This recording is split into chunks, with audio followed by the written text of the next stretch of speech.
Hi, I'm Michael and welcome to Michael's Matters. And this week we got a couple of reports about the status of the Social Security Retirement, Social Security Disability, that's SSDI, and Medicare Health Insurance Trust Funds from those agencies. The reports, although not typically optimistic about the future, are looking even gloomier than usual as the effects of the pandemic on the economy are starting to show in the real numbers for these programs. The reports show that the trust funds that Social Security and Medicare run are now even closer to not being able to pay their bills. All the while, these programs are becoming more and more vital to millions of older Americans and disabled folks across our country.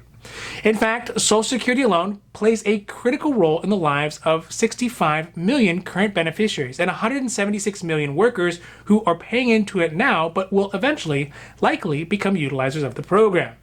So, with the economy all but shut down last year and still not fully recovering, tax revenues, payroll taxes, and other sources of funding for these programs have been dropping off, while there is an increase in older Americans who are starting to enroll into these programs as they reach the least minimum age required to enroll.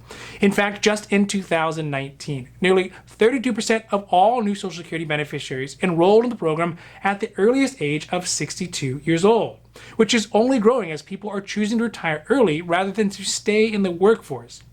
So today we are talking about the two new reports out from both Social Security as well as from Medicare about how long these programs can last at the current funding levels if nothing else is done, what are some of the factors that are causing them to run out of money early, and whether or not Congress will act to fix them before it's too late. Now, this is Michael's Matters, and before we get to it, if you like this information, if you find it interesting, if you find it helpful, if you find it useful, please don't forget to like and subscribe. That way you can get updates when our newest and most informative videos become available. So let's start off today with the big news about the Social Security Trust Funds.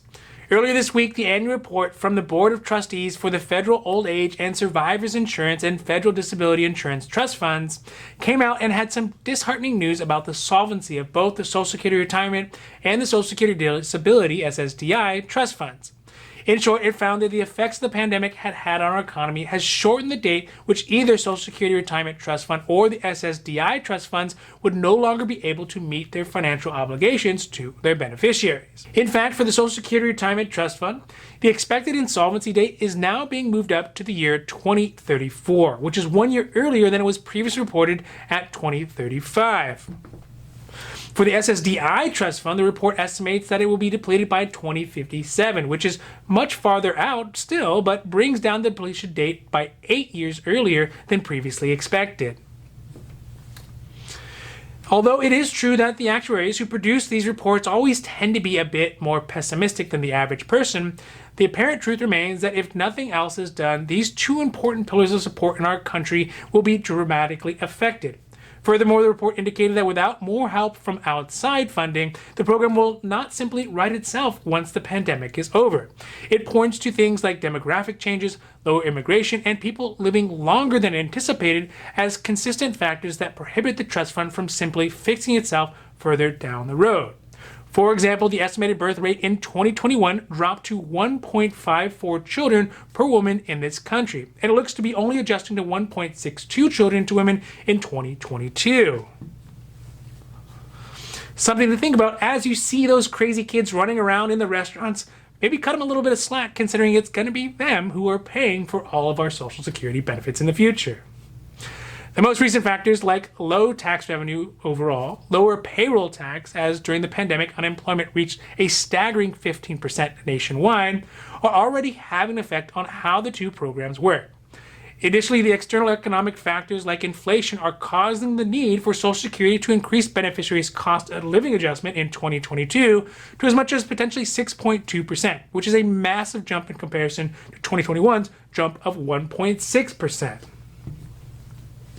Causing Social Security expenses to rise even faster, and to put it mildly, as the report says, quote, employment, earnings, interest rates, and GDP dropped substantially in 2020 and are assumed to rise gradually thereafter towards recovery by 2023, with the level of worker productivity and GDP assumed to be permanently lowered by 1%. In addition, the pandemic and recession are assumed to lead to elevated mortality rates over the period of 2020 through 2023 and delays in birth and immigration in the near term. So taken together, these data and assumptions cause the reserve depletion date for the combined Social Security trust funds under the intermediate assumptions to change from 2035, shown in 2020 report, to 2034 in this report. End quote. Interestingly enough, at the same time as the Social Security Trust Fund report was published, a twin report was also published for the Medicare Health Insurance Trust Fund as well. This report, traditionally more dismal than the Social Security Trust Fund report, actually seems to have more optimism towards the future than for Social Security.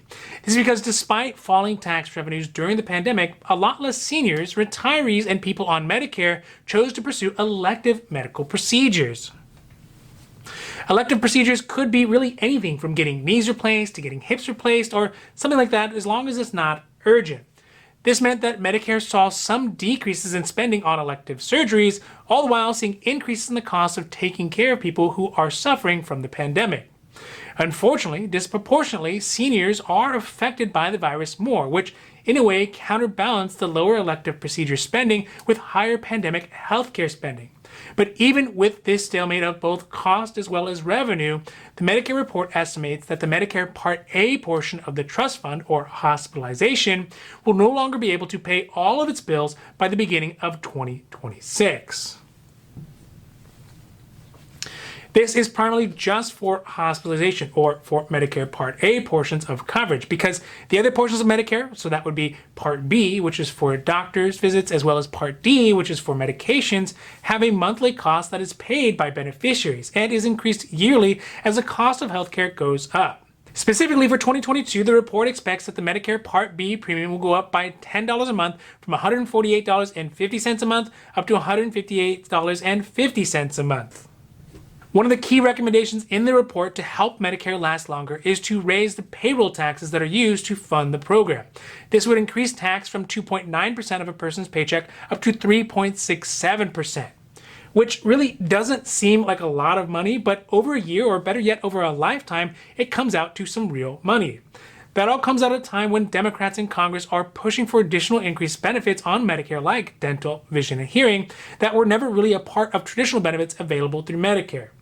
So needless to say, the cost of Medicare is going to rise at unpredictable rates as the pandemic still persists, and it isn't clear yet how much money it's going to cost to take care of all those seniors who are afflicted by the virus, as well as how long it will take for that care to last.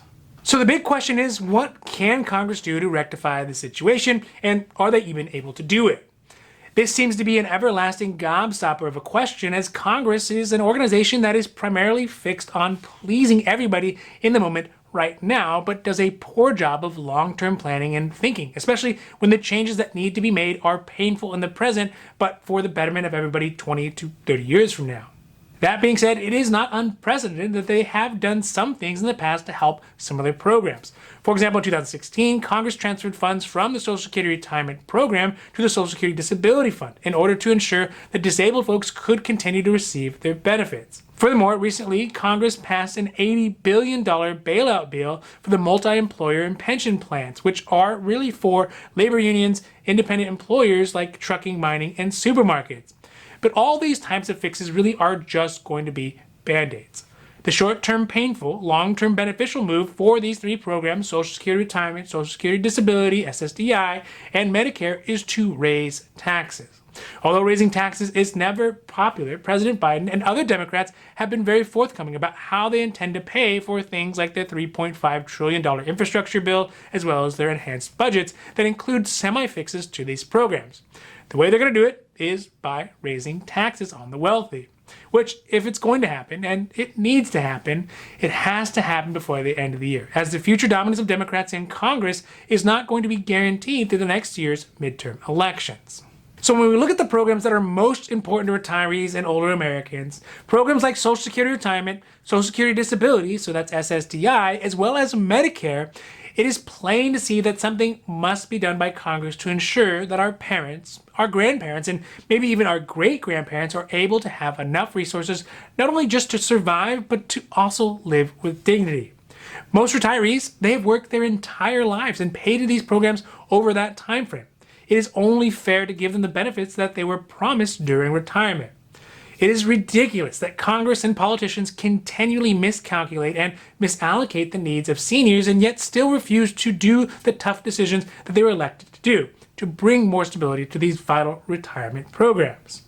But with that being said, I still have faith that when push comes to shove, they will find a way to either raise specific taxes or adjust benefits or maybe a mixture of both to keep these programs going. If not, by the time younger generations get there, it won't be there. Or worse yet, if they keep mismanaging programs this large, things like pension plans, military spending, and healthcare, it can really make for a change in fortunes, even for a country as rich and powerful and big and wealthy as ours. Now, this has been Michael's Matters, and I hope that you found it interesting or helpful or at least useful. And if you did, please don't forget to like and subscribe. That way you can get updates when our newest and most informative videos become available. So that's it for Michael's Matters. I'm Michael, wishing you a happy, healthy day.